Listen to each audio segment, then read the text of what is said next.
Assalamualaikum warahmatullahi wabarakatuh. Sebelumnya izin memperkenalkan diri, nama saya Taufik Nur Hidayat dari kelas Elektro A dengan nomor NIM 22111911016. Jadi di sini saya akan mereview materi tentang op-amp demi menyelesaikan tugas dari matkul elektronika analog. Penguat operasional atau op-amp adalah suatu rangkaian penguatan yang lengkap dalam bentuk sebuah IC. Penguat op-amp memiliki sifat-sifat sebagai berikut. Pertama, penguatan tegangan yang sangat besar. Kedua, impedansi masuknya sangat tinggi.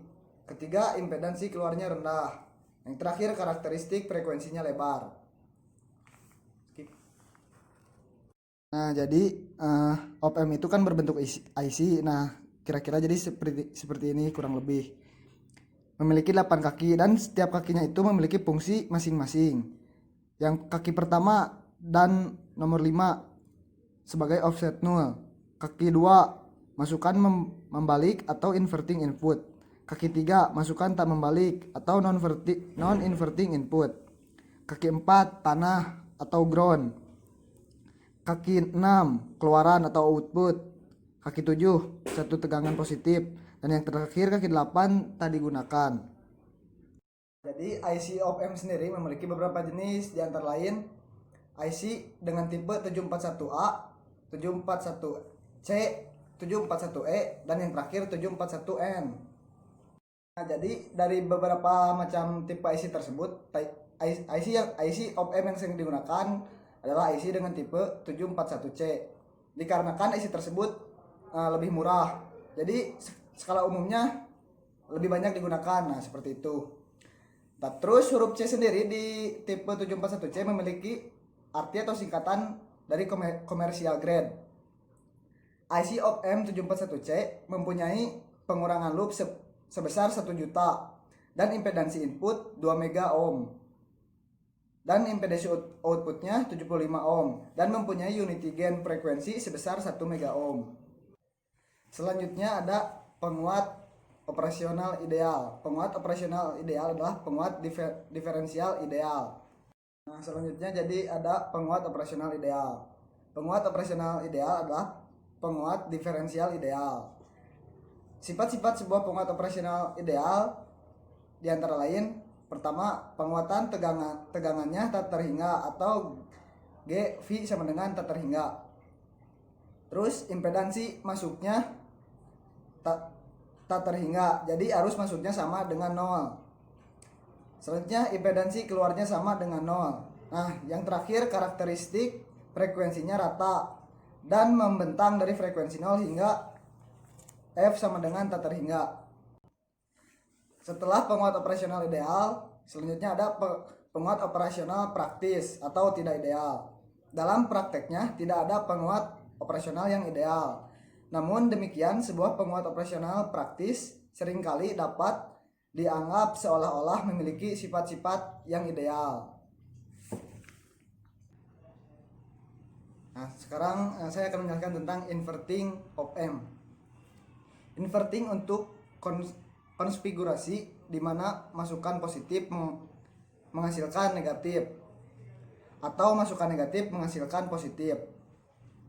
Dengan rumus V out sama dengan V in R frekuensi per R in. Selanjutnya ada non-inverting amplifier. Non-inverting untuk konfigurasi di mana masukan positif menghasilkan keluaran positif atau keluaran negatif seperti halnya pada rangkaian inverting. Di sini pun akan ditunjukkan gain dari rangkaian ini. Ada rumus pula dengan V out sama dengan V in dalam kurung 1 ditambah R1 per R2. Selanjutnya ada zero crossing detector. Rangkaian detektor dinamakan juga sebagai pembanding, yaitu membandingkan suatu tegangan masukan atau input pada salah satu kaki masukan dengan satu tegangan tertentu atau dengan 0. Hasil perbandingannya dapat menggunakan rumus add sehingga didapatkan tegangan keluaran output yang tergantung polaritas dari add tersebut. Jika polaritas add sama dengan negatif, maka V0 sama dengan plus V sat. Jika polaritas edge sama dengan positif, maka V0 sama dengan min V1. Selanjutnya ada Dati cycle. Siklus kerja atau Dati cycle merupakan perbandingan waktu on dengan periode sinyal dikalikan dengan 100%. Terus Dati cycle juga mempunyai rumus dengan T on per T on ditambah T off. Detektor penyilang nol memiliki 2. Selanjutnya ada detektor penyilang nol. Yang pertama ada detektor penyilang nol pembalik atau inverting zero crossing detector. Sinyal masuk pada min op M dan membandingkan dengan 0 atau plus op M.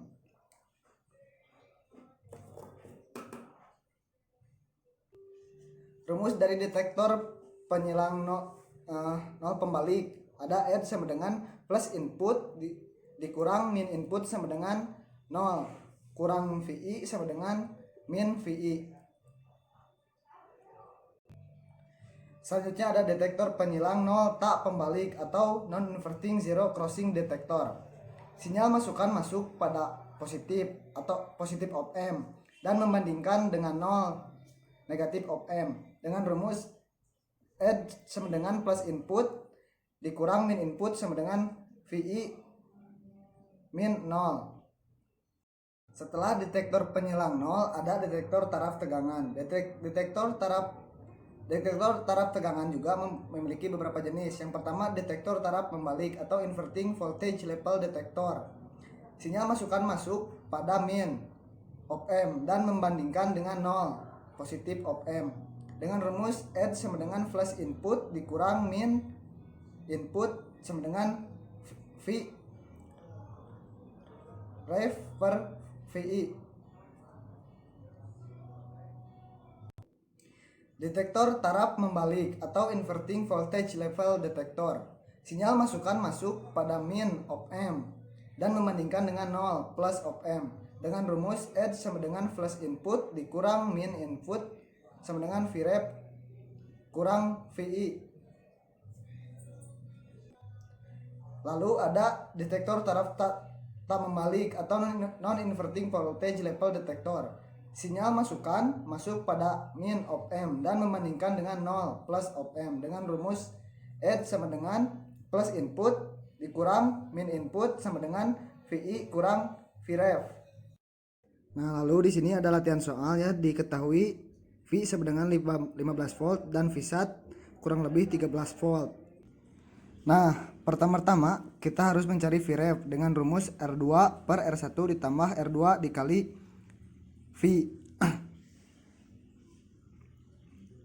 Dimana 10 per 10 ditambah 50 dikali 15 dengan hasil 2,5 volt. Selanjutnya diketahui T on sama dengan 140 ms dan T off sama dengan 80 ms. Lalu masukkan rumusnya dengan T sama dengan 140 ditambah 80 sama dengan 220 ms.